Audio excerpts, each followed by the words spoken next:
Hi! మా ఇంట్లో వాళ్ళకి మునక్కాయలంటే చాలా ఇష్టం.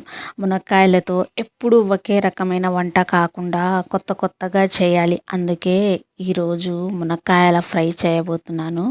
చూసే వాళ్ళకి వింతగా అనిపించిన టేస్ట్ అయితే అద్రిపోతుంది. పప్పులోకి, పచ్చడిలోకి సైడ్ డిష్‌గా చాలా బాగుంటుంది. ఉట్టిగా తిన్నా, చికెన్ తిన్న ఫ్లేవర్ వచ్చేస్తుంది. ఎంత బాగుంటుందంటే తప్పకుండా ట్రై చేయండి. ఇలా మునక్కాయలు కట్ చేసేసి దాని మీద పీల్ తీసేసి ఇలా నిలువుగా 2 ముక్కలుగా కట్ చేసుకోవాలి.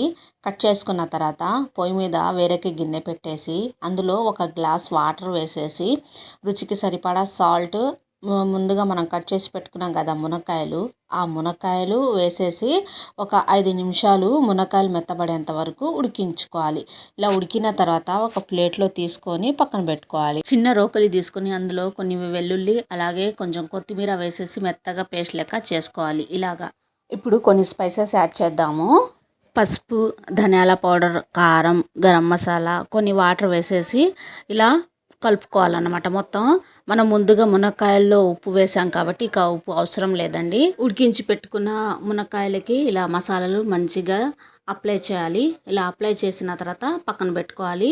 వేరొక ప్లేట్లో 1 కప్ ఉప్మా రవ్వ, 1/2 కప్ వచ్చేసి బియ్యం పిండి, రుచికి సరిపడా సాల్ట్, కారం వేసేసి ఇలా పొడిగానే మంచిగా కలుపుకోవాలి. కలుపుకున్న తర్వాత మనము మునక్కాయలు మసాలా పట్టి పక్కన పెట్టుకున్నాం కదా, ఆ మునక్కాయలు మొత్తం ఈ రవ్వలో వేసేసి మంచిగా అటు ఇటు కలుపుతూ మునక్కాయలు మొత్తానికి పట్టించాలి. ఇలా పట్టించడం వల్ల మునక్కాయలకు పెట్టిన మసాలాలు విడిపోకుండా చక్కగా మంచిగా ఉంటుంది.